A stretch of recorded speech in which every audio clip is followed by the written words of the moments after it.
उजाले अपनी यादों के हमारे साथ रहने दो, न जाने किस गली में जिंदगी की शाम हो जाए।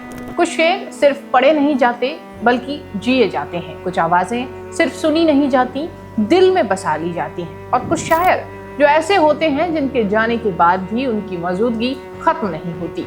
उर्दू अदब की दुनिया का एक ऐसा ही नाम था डॉक्टर बशीर बद्र।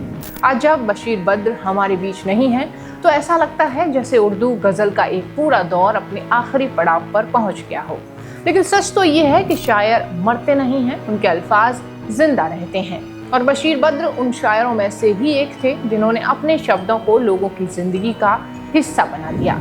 नमस्कार, मैं हूं निकिता और आप देख रहे हैं हमारा विशेष कार्यक्रम मुसाफिर। कुछ सफर मंजिल तक नहीं, इतिहास तक जाते हैं।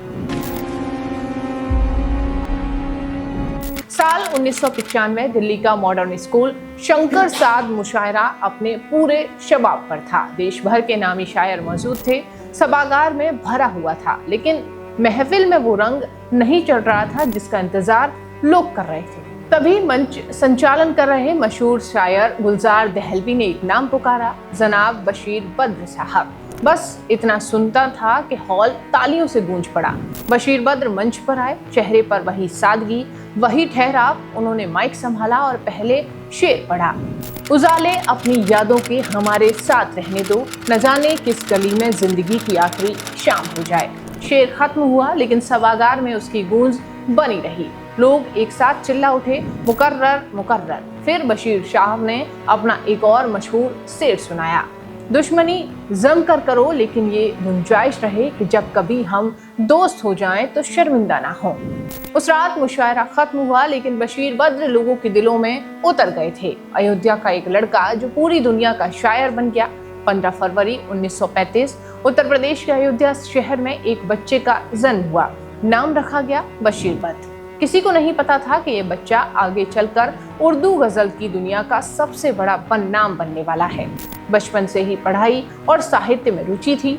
आगे चलकर उन्होंने अलीगढ़ मुस्लिम यूनिवर्सिटी से BA, MA और फिर PhD की पढ़ाई पूरी की। लेकिन उनकी असली पहचान किताबों की डिग्रियां नहीं बल्कि वो एहसास थे जो बाद में उनके शेरों में उतरने वाले थे। मेरठ का सुनहरा दौर। 12 अगस्त 1974 को बशीर बद्र मेरठ कॉलेज के उर्दू विभाग में बतौर लेक्चरर नियुक्त किए गए। यहीं से उनकी जिंदगी का सबसे खूबसूरत अध्याय शुरू हुआ। 1974 से 1990 तक का दौर उनकी शायरी का स्वर्णकाल माना जाता है। देश भर के मुशायरों में उनकी मांग बढ़ने लगी। लोग सिर्फ उन्हें सुनने के लिए घंटों इंतजार करते थे। उनकी खासियत ये थी कि वो मुश्किल उर्दू नहीं बोलते थे, वे दिल की भाषा बोलते थे।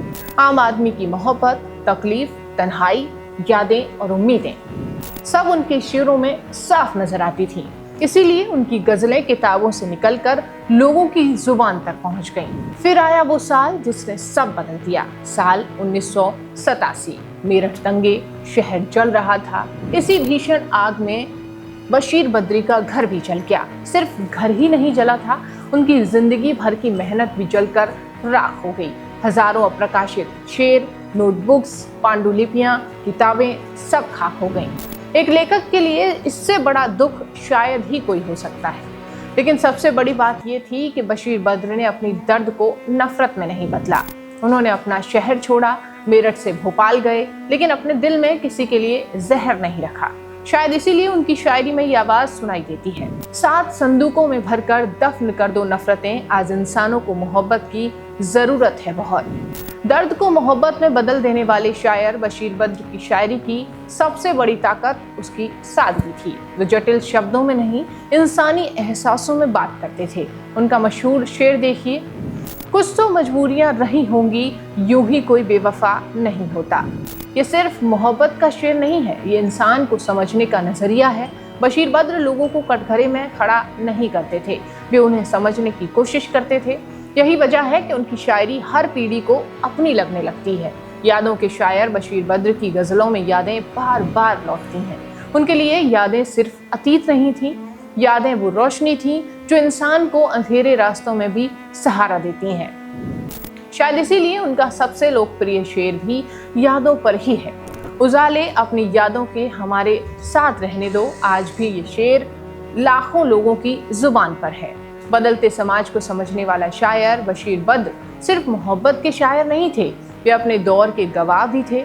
उन्होंने बदलते शहरों, बदलते रिश्तों और बदलती इंसानी फितरत को बेहद करीब से देखा था। उनके मशहूर शेर, कोई हाथ भी न मिलाएगा जो गले मिलोगे तपाक से, ये नए मिजाज का शेर है, जरा फासले से मिला करो। आज सोशल मीडिया और भागती दौड़ती जिंदगी के दौर में भी उतना ही सच लगता है। यही उनकी महानता थी। वो अपने वक्त को शायरी में कैद कर लेते थे। 18,000 शेरों का खजाना बशीर बद्र के करीब 18,000 शेरों का ज़खीर बताया जाता है। इतनी बड़ी संख्या के बावजूद उनके शेरों में ताजगी बनी रही। उनकी किताबें इकाई, आमद, आहट और इमेज उर्दू साहित्य की महत्वपूर्ण धरोहर मानी जाती है। उन्होंने आलोचना के क्षेत्र में भी बहुत काम किया। आज़ादी के बाद उर्दू गज़ल का तकनीदी मुताला और 20वीं सदी में गज़ल जैसी किताबें इसका प्रमाण रही हैं। एक शायर नहीं, एक एहसास चला गया। बशीर बद्र ने कभी खुद को एक बड़ा शायर साबित करने की कोशिश नहीं की। उन्होंने बस इंसान को समझा, उसके दर्द को महसूस किया, उसकी मोहब्बत को शब्द दिए। और यही वजह है कि आज उनका जाना सिर्फ एक शायर का जाना नहीं लगता। ऐसा लगता है मानो हमारी अपनी यादों का कोई हिस्सा हमसे दूर चला गया हो। लेकिन शायद शायर इसी तरह अमर होते हैं। वो चले जाते हैं मगर उनके शब्द रह जाते हैं, उनकी आवाज़ रह जाती है, उनकी सोच रह जाती है। और फिर एक दिन हम खुद को अपने ही किसी शेर में तलाशने की कोशिश करते हैं। आज जब बशीर बद्र इस दुनिया में नहीं है, तब उनका वही शेर और भी ज़्यादा गहरा महसूस होता है। उजाले अपनी यादों के हमारे साथ रहने दो, न जाने किस गली में ज़िंदगी की शाम हो जाए।